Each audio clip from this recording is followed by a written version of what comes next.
Chapter 3 deals with the topic of acceleration, and in order to solve problems dealing with acceleration, you need to know the four kinematic equations. There are a total of 4 different kinematic equations. You may want to take a moment to copy these down into your notebook if you don't already have them written there. It will be convenient to have all 4 available at a glance. Now you may ask, why are there a total of 4 different ones? Well, look at each one and see what's different about them. Turns out each equation is missing one of the variables. The first equation is missing displacement, the second one is missing final velocity, the third is missing the acceleration, and finally the fourth equation is missing time. So now let's get to the first of the 4 assignments. Chapter 3, Assignment 1. Problems number 10 and 11 on page 64. Tom has been jogging to the bus stop at a constant 3.5 meters per second, and he has been jogging for 2 minutes. He looks at his watch and he realizes that he's got plenty of time before the bus arrives, so over the course of 10 seconds he slows his pace down to 0.75 meters per second. Question is, what is Tom's acceleration over the course of those 10 seconds? So, since this is a problem involving acceleration, you should have recognized that you will need one of the 4 kinematic equations in order to solve it. Whenever we need a kinematic equation, I like to write out the variables, v initial, v final, acceleration, time, and displacement. So let's start filling in the numerical values for each of these variables. At the beginning of the problem, Tom is moving at 3.5 meters per second, so that would be v initial. And at the end of the problem, he's going at 0.75 meters per second, that would be v final. The question is, what is Tom's acceleration? So we put in a question mark for A, and this change in velocity has taken place over the course of 10 seconds, so that's t for time.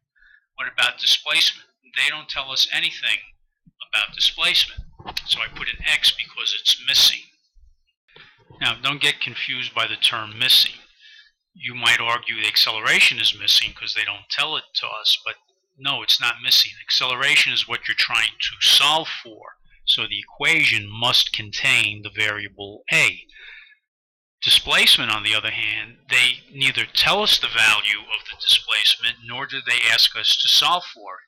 So it is missing from the equation. Recall, there's 4 kinematic equations and each one is missing a different variable. In this case, since they do not tell us d and they do not ask us to solve for it, d is missing.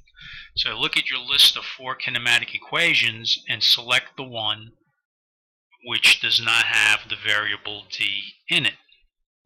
So the proper equation to select is v final equals v initial plus at. So let's fill in the numbers. V final is v final is 0.75 meters per second. V initial is 3.5 meters per second. Leave a just as a since we don't know what it is, and t is 10 seconds. Now it's just an algebra problem. We subtract 3.5 meters per second from each side of the equation, and then we divide each side of the equation by 10 seconds.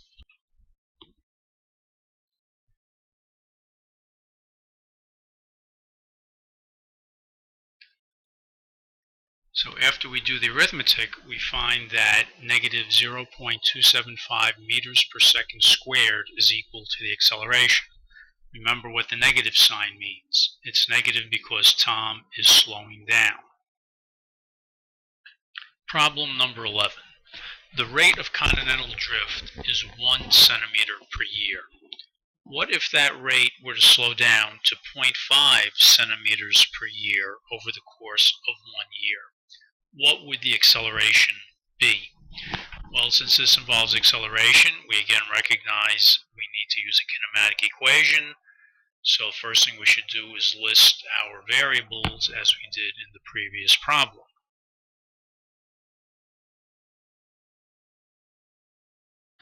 So we see VI is 1 centimeter per year, VF is 0.5 centimeters per year, A is what we're trying to find, T is 1 year, and once again, D is what is missing. So we choose the same equation that we used in the previous problem, V final equals V initial plus AT. So again, we start filling in numbers. 0.5 centimeters per year equals 1.0 centimeters per year plus A times 1 year. We rearrange by subtracting 1 from both sides and then divide both sides by 1 year, and we find that the final answer is negative 0.5 centimeters per year squared equals the acceleration. Again, the negative sign means that the rate is slowing down.